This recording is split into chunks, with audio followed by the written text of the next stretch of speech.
मैंने आपको बताया था कि during the second world war America और सोवियत संघ एक दोस्त के रूप में लड़ रहे थे।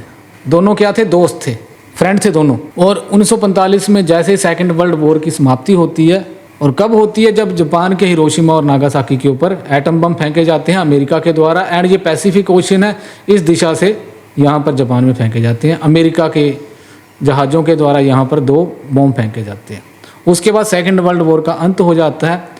एंड जैसे ही सेकेंड वर्ल्ड वॉर का अंत होता है तो जीत किसकी होती है? अमेरिका, सोवियत संघ, इंग्लैंड, ऐसे देशों की। तो इससे हम ये समझ रहे हैं कि अमेरिका और सोवियत संघ दूसरे विश्व युद्ध में दोस्त के रूप में लड़ रहे थे। दोनों एक ही पक्ष से लड़ रहे थे, दोनों दोस्त थे। अब जैसे इस युद्ध का अंत होता है तो अमेरिका और सोवियत संघ साथ में बैठते हैं और बोलते हैं कि अब ऐसा करते हैं, हम इस कोरिया को आपस में बांट लेते हैं। और नॉर्थ कोरिया किसके हिस्से में आता है? सोवियत संघ के। और जो साउथ कोरिया है, अमेरिका बोलता है इसको मैं रख लेता हूँ। अब अमेरिका ने जिस हिस्से को रखा वहाँ पर अमेरिका ने अपनी विचारधारा को फैलाया। और अमेरिका की विचारधारा क्या है? लोकतंत्र। और सोवियत संघ की जो विचारधारा है वह समाजवादी विचारधारा है। तो नॉर्थ कोरिया में सोवियत संघ की विचारधारा आ जाती है। 1948 में फिर यहाँ पे सरकारें बनती हैं। 1948 में नॉर्थ कोरिया में सोवियत संघ के समर्थन वाली सरकार बनती है एंड साउथ कोरिया में अमेरिका के समर्थन वाली सरकार बनती है। परंतु धीरे धीरे विदिन 2 ईयर्स इनका आपस में मतभेद होना शुरू हो जाते हैं। जियोग्राफी में एक टर्म यूज़ करी जाती है जिसको हम लैटिट्यूड्स बोलते हैं, अक्षांश इसको बोलते हैं। एंड 38 डिग्री अक्षांश के ऊपर नॉर्थ कोरिया और साउथ कोरिया की डिवीज़न हो जाती है। 38 अक्षांश का जो ऊपरी हिस्सा है वह नॉर्थ कोरिया के हिस्से में आता है और जो निचला हिस्सा है वह साउथ कोरिया के हिस्से में आता है।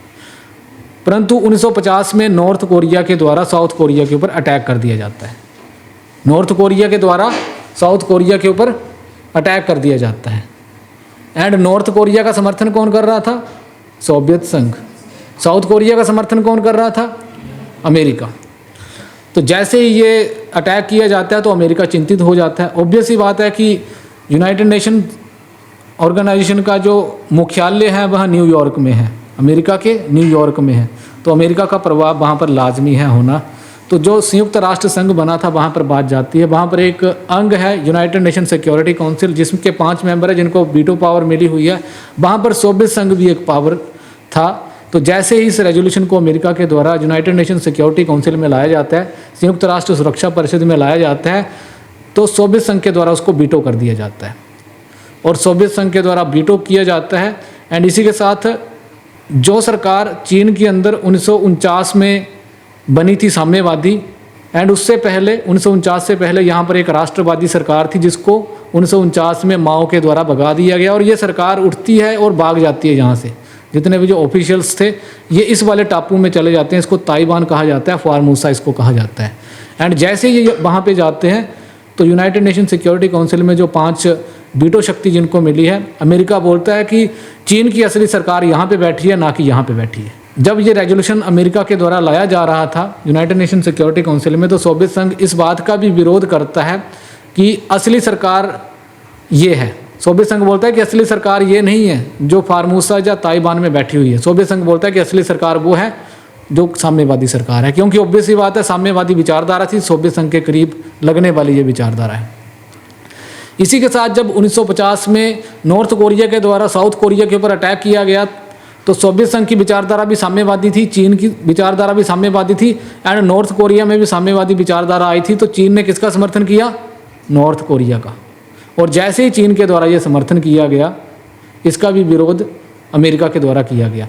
फिर संयुक्त राष्ट्र महासभा के अंदर एक प्रस्ताव जाता है, क्योंकि संयुक्त राष्ट्र सुरक्षा परिषद में तो महाशक्तियाँ आपस में लड़ना शुरू कर देती हैं। एंड एक भी शक्ति यदि वीटो करती है तो मतलब वो जो डिसीजन है वो पास नहीं समझा जाएगा।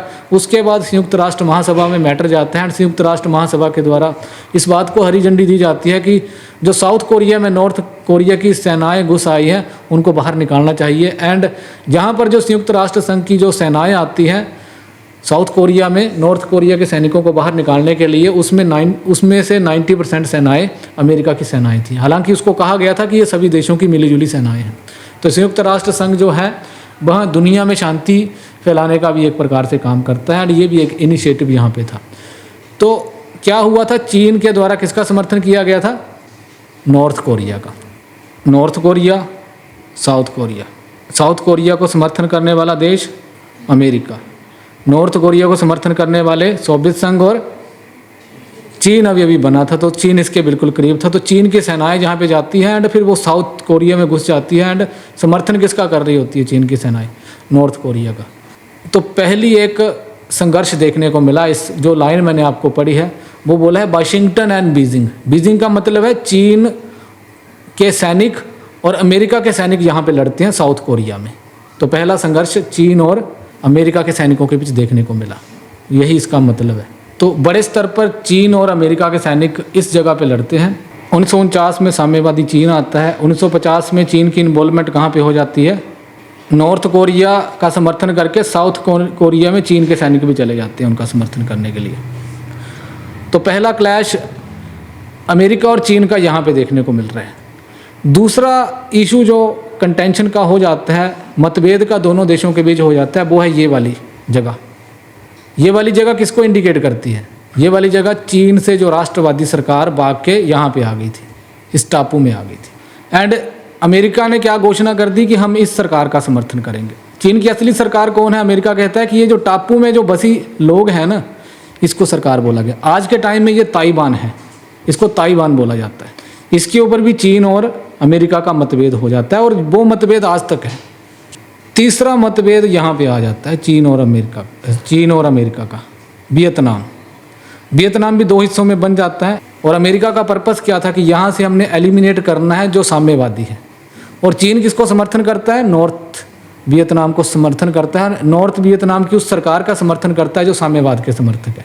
तो यहाँ पर एक अमेरिका के जो सैनिक थे वह लंबे समय तक रुकते हैं वियतनाम में, काफ़ी लंबे समय तक रुकते हैं। फिर 1975 के करीब अमेरिका के सैनिकों को वापस जाना पड़ता है। तो तीन मैंने केंद्र बता दिए एशिया के अंदर ही, एक ये वाला हिस्सा, एक ताइवान वाला हिस्सा एंड एक वियतनाम वाला हिस्सा। यहाँ पर अमेरिका और चीन के क्लैशेस देखने को मिले ड्यूरिंग द कोल्ड वॉर। चीन के क्षेत्रीय और वैचारिक हितों का अमेरिका के वैचारिक हितों और क्षेत्रीय हितों के साथ क्लैश हुआ। क्षेत्र का मतलब क्या है कि जो एशिया का जो हिस्सा है, एशिया को एक क्षेत्र बोल सकते हैं आप अंतर्राष्ट्रीय राजनीति के नज़रिए से। तो क्षेत्र का मतलब ये नहीं होता कि आप छोटे स्तर पे सोचते हैं। जब हम अंतर्राष्ट्रीय राजनीति पढ़ते हैं तो हम बड़े लेवल पे किसी एक रीजन को हम क्षेत्र बोल देते हैं। लाइक आप एशिया को क्षेत्र बोल सकते हैं, साउथ एशिया को क्षेत्र बोल सकते हैं, साउथ ईस्ट एशिया को बोल सकते हैं, यूरोप को क्षेत्र बोल सकते हैं। तो इस तरीके से चीन का जो क्षेत्रीय हित था और वैचारिक हित था उसका टकराव होता है अमेरिका के साथ। किन किन इश्यूज़ को लेकर? तीन लोकेशंस मैंने आपको बताई, एक कोरिया, दूसरा फार्मोसा जिसको ताइवान कहते हैं एंड तीसरा साउथ ईस्ट एशिया। एंड ये क्लैश कब होता था? 1960s में, 1960 से लेकर 1970 के स्पैन में। एंड फिर उसके बाद आगे लिखा है कि ये क्लैश तो होता है परंतु जैसे ही 1962 में जो देतांत आता है, देतांत के बारे में आपने कोल्ड वॉर में पढ़ा होगा, शीत युद्ध में, ईस्ट वेस्ट देतांत, जिसमें सोवियत संघ और अमेरिका कुछ समय के लिए शिथिल हो जाते हैं। जो उनकी लड़ाई, जो उनकी कोल्ड वॉर चल रही थी वो फॉर द टाइमिंग रुकती है। तो उस दौरान ईस्ट वेस्ट देतांत, एक तो सोवियत संघ और अमेरिका के बीच जो कोल्ड वॉर की जो डिग्री थी उसमें थोड़ी कमी आती है। इसी के साथ अमेरिका वियतनाम से निकलना चाहता था। एंड तीसरा क्या आता है कि अमेरिका की रैप्रोचमेंट हो जाती है बीजिंग के साथ। रैप्रोचमेंट का मतलब क्या होता है? रैप्रोचमेंट का मतलब होता है कि जब कोई दो ऐसे देश जो लंबे समय से दुश्मन के रूप में काम कर रहे थे अब वह दोस्त बनना शुरू हो जाते। तो अमेरिका के द्वारा जब ज़बरदस्ती ऊपर से लोकतंत्र वियतनाम में थोपने का प्रयास किया गया तो वियतनाम के लोगों ने अपना संघर्ष जारी रखा। एंड इस संघर्ष का समर्थन कौन कौन करते थे? एक तो सोवियत संघ करता था और दूसरा चाइना करता था। तो इस तरीके से इतने दूर अमेरिका इतनी दूर से यहाँ पर आया था तो ऑब्वियस सी बात है कि इतना लंबे समय तक अमेरिका यहाँ पे सस्टेन नहीं रह पा रहा था। हालांकि अमेरिका के पास बहुत बड़े लेवल की टेक्नोलॉजी थी, फिर भी अमेरिका के ये सैनिक बड़े स्तर पर यहाँ पे मारे जाते हैं।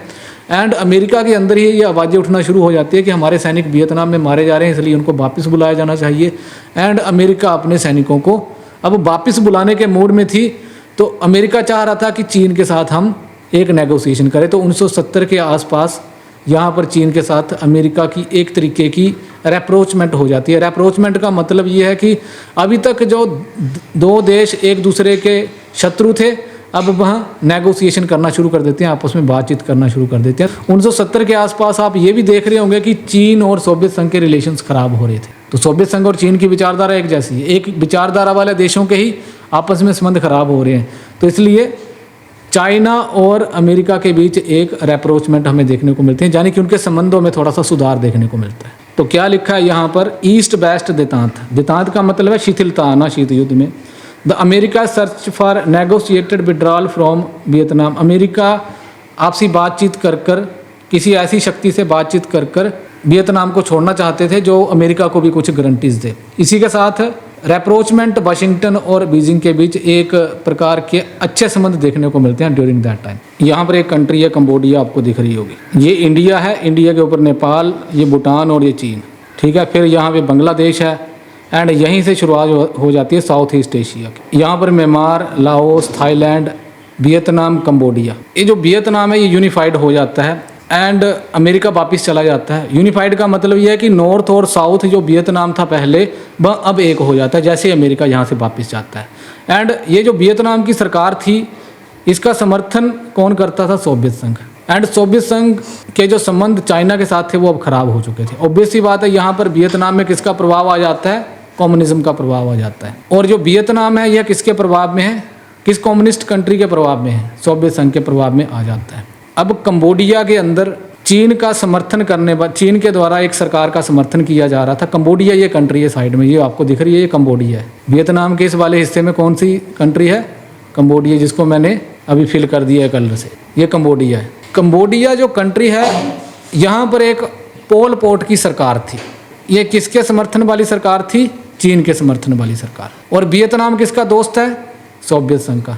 वियतनाम क्या करता है कि इस पोल पोट की सरकार को उखाड़ फेंकता है, हटा देता है एंड इसके स्थान पर एक नई सरकार ले आता है जो वियतनाम का समर्थन करती है। चीन को गुस्सा आ जाता है एंड चीन वियतनाम के ऊपर अटैक कर देता है।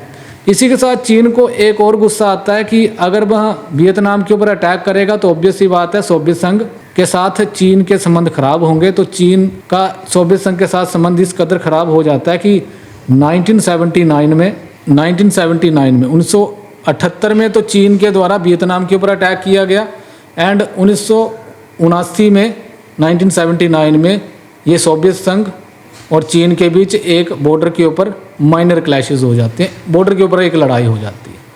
इससे एक चीज़ ये भी हमें पता चलती है कि जो वेस्टर्न कंट्रीज़, वेस्टर्न यूरोप की कंट्रीज़ और अमेरिका ये सोच रहे थे कि जो कम्युनिज्म है, जो साम्यवादी देश है वह एक है, इससे ये भ्रम भी टूटता है।